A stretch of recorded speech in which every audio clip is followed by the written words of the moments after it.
Bonjour, aujourd'hui dans 3 minutes de maths, toujours des statistiques, vous allez apprendre à calculer la fréquence d'un caractère.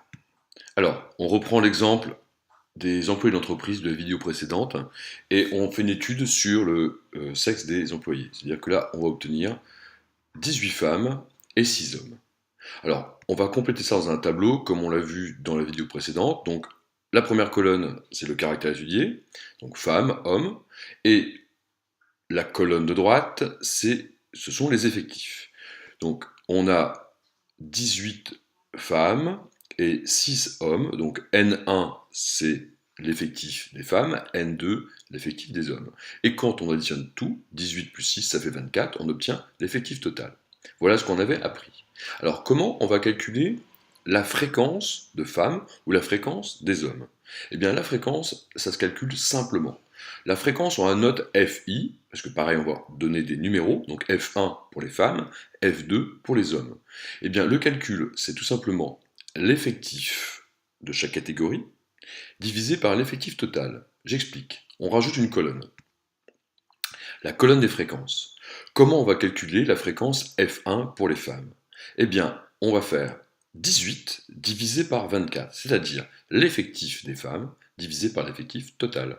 On obtient 0,75. Alors on arrondit à deux chiffres après la virgule, ça suffit largement. Pour les hommes, ça va être exactement la même chose. On va diviser 6 par 24.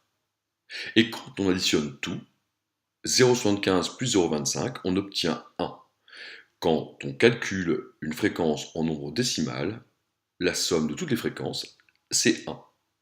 Alors, c'est pas forcément très explicite, et on va essayer de changer pour que ça soit plus compréhensible. En général, c'est plus facile de calculer la fréquence en pourcentage. Eh bien, pour ça, il suffit juste de multiplier l'effectif qui est sur le numérateur par 100.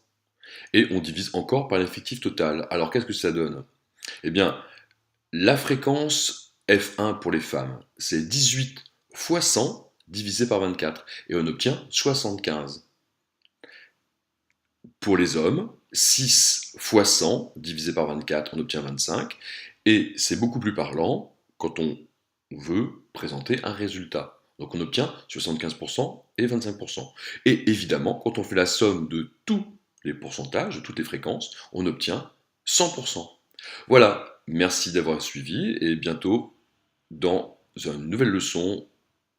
Au revoir.